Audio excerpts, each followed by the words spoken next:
A gente comentou do sistema público, do privado, a gente falou de pesquisa, a gente falou de clínica. E é importante a gente começar a juntar os pontos, né? E aí vem a história do coalizão, de juntar os institutos de ensino e pesquisa para produzir uma pesquisa que mudasse a prática clínica do que a gente estava vendo ali, mostrar o que realmente funcionava ali na Covid, né? Como que surgiu a ideia do coalizão? Como que foi aí? Soltou a bomba na mesa aqui agora. A gente, março de 2020, me ligaram, e era o colega do HCOR, né, o Alexandre Biasi, que é outro pesquisador topíssimo de terapia intensiva. E o Alexandre falou, cara, é o seguinte, nós estamos querendo juntar as nossas estruturas de pesquisa para fazer estudos em Covid. Era março, estava começando a ter março ou abril, estava começando a ter caso no Brasil. Queremos juntar as nossas estruturas de pesquisa para fazer estudo em Covid. Bora? Eu falei, bora, só se for agora. E aí, na época, os primeiros hospitais eram Sírio, Einstein e HCOR. Aí depois entrou o Moinhos, entrou o Oswaldo Cruz e entrou a Beneficência Portuguesa. E aí o que a gente fez foi juntar as nossas estruturas de pesquisa para fazer ensaios clínicos em conjunto, e cada um desses hospitais era responsável por um ou mais estudos, né? Mas todo mundo trabalhava em conjunto, todo mundo discutia, mas na hora de executar, para facilitar a execução, quem ia estudar cloroquina, hidroxicloroquina e azitromicina era o Einstein, o HCOR tinha um outro cenário de hidroxicloroquina e azitromicina, o Sírio ia estudar corticoide, a BP ia estudar tocilizumab, o Moinhos ia estudar reabilitação. A gente, inclusive, tem um paper submetido de long term, né? de cuidados pós-Covid. Vamos ver se vai ser aprovado. Está no Intensificare. Vamos torcer para ser. Que saia. E outros cenários também, né? Então, e aí anticoagulante também tinha, né? Então a gente juntou as expertises dos institutos e começou a produzir ciência. O objetivo era fazer ciência, era pesquisa clínica que fosse capaz de, assim, melhorar aquela bagunça que a gente tinha do cuidado do Covid, onde cada um prescrevia azitromicina, hidroxicloroquina, ivermectina. Na época não tinha ivermectina, foi bem depois, né? O boom da ivermectina foi depois.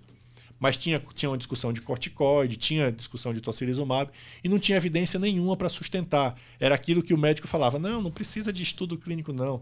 Vamos prescrever porque as pessoas estão morrendo mesmo.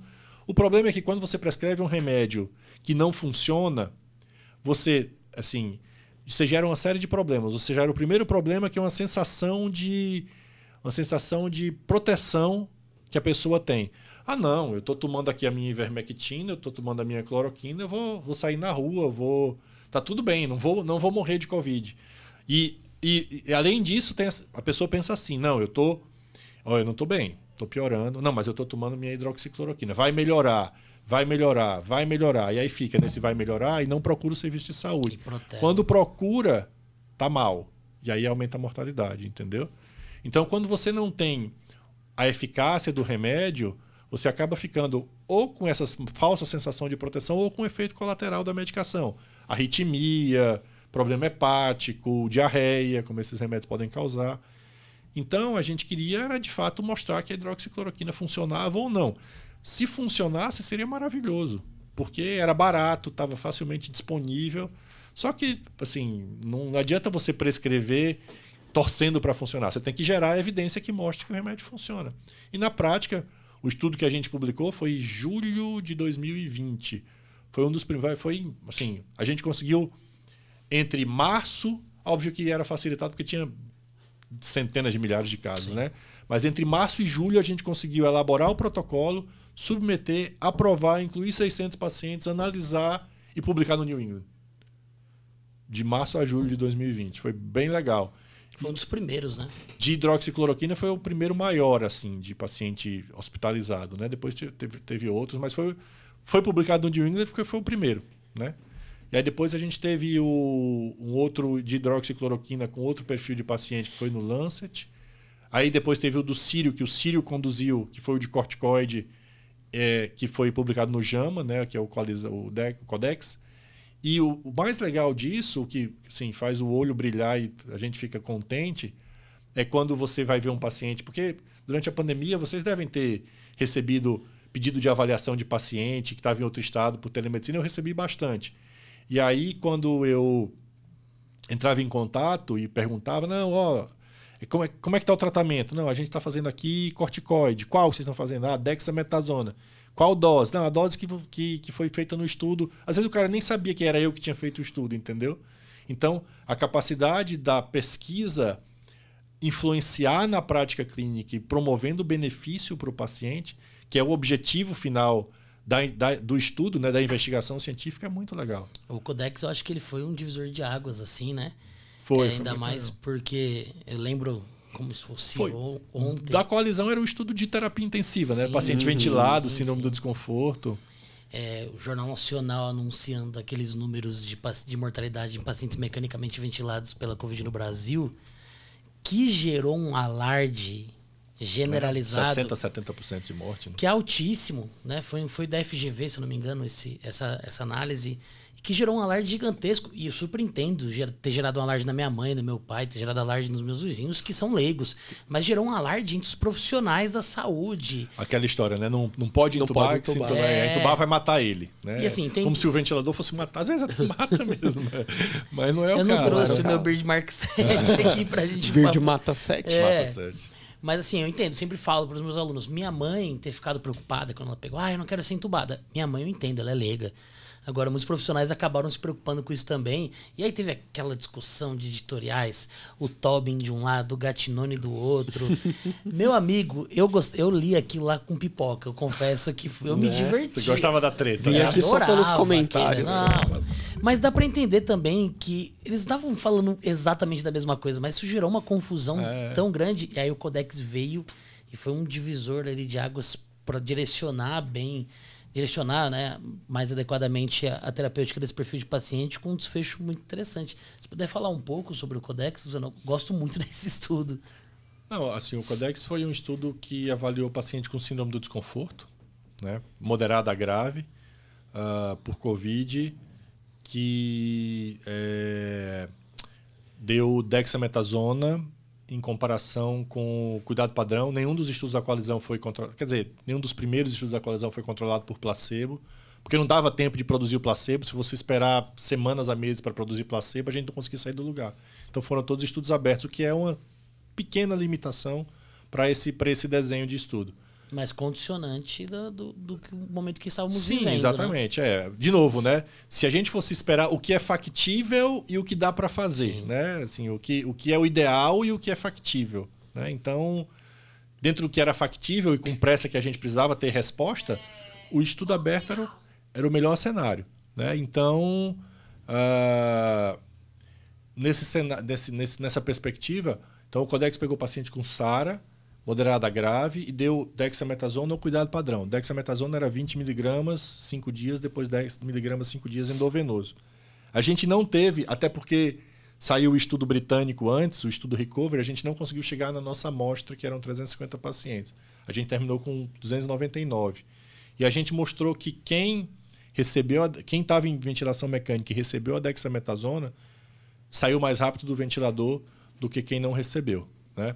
E quando você junta isso com os dados do Recovery, o estudo britânico, e outros estudos de corticoide que saíram numa meta-análise, isso fez a OMS sugerir a recomendação. Saiu em outubro, né?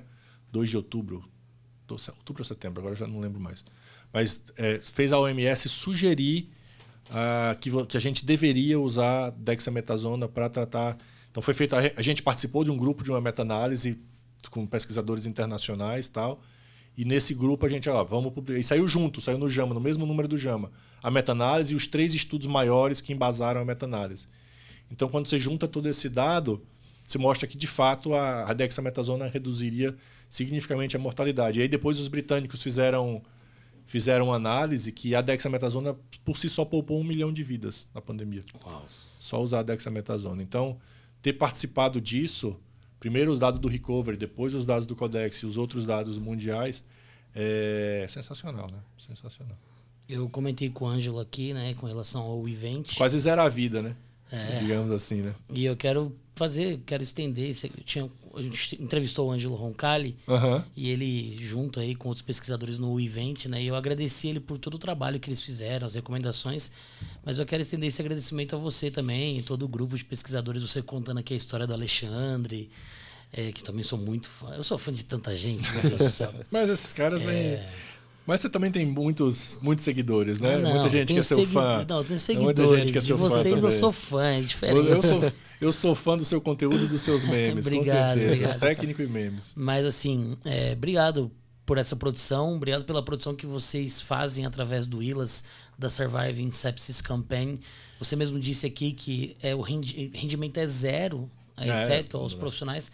Então isso de fato dá esperança aí na humanidade, mostrando que existem profissionais que se unem em prol dos pacientes. O Ivens, que produziu o conteúdo pro Reabilita Sepsi, que eu tô curioso para ver. Depois eu quero que você me passe aí, que eu quero assistir mesmo. Então, assim, gente, eu sei que a gente fica muito desesperançoso depois de tudo que a gente viveu e depois de tudo como os profissionais da saúde estão sendo tratados pós-pandemia, simplesmente esqueceram de tudo que a gente fez, esqueceram, desculpa, mas vamos em português bem claro, estão cagando pra gente, né, em todos os aspectos, mas a gente consegue ter esperança ainda na saúde e encontrar grupos de pesquisadores, grupos de profissionais, grupos de cientistas assistenciais que se mobilizaram em prol aí das vidas, né, e esse desfecho de que a Dexa conseguiu, digamos assim, salvar 1 milhão de vidas legal, através de um grupo de pessoas que se uniu para fazer uma pesquisa sem ganhar nada para isso. Então, realmente faz eu ter um pouco mais de esperança na humanidade. Obrigado, Luciano. Parabéns pelo trabalho. E com uma medicação de baixo custo. Sim. Né? Baixo custo, facilmente disponível, tem em todo lugar. Muito. A gente sabe os efeitos adversos, né? E você vê, tanto é verdade que o corticoide funciona, que depois você tem uma série de outros medicamentos que agem também bloqueando a resposta inflamatória, que também tem benefício documentado. Então, tocilizumab, baricitinib, tem um outro que saiu agora que eu esqueci até o nome também, é um outro inibidor aí. Então, de fato, é uma questão de um medicamento que age na via da doença, bloqueando esse processo, né? O corticoide tem um efeito muito mais amplo do que esses aí. Também tem uma série de efeitos adversos. Não vou dizer que é bonzinho, não. Dexametasona, você sabe bem, para você que reabilita o povo, né, que gosta mais de reabilitação, dexametasona não é o ideal, mas assim, se consegue evitar a intubação e consegue tirar o cara mais rápido do ventilador, é maravilhoso, né? E agora a dúvida é, será que funciona para SARA não COVID? Né? Então tem essa discussão. Próximos passos.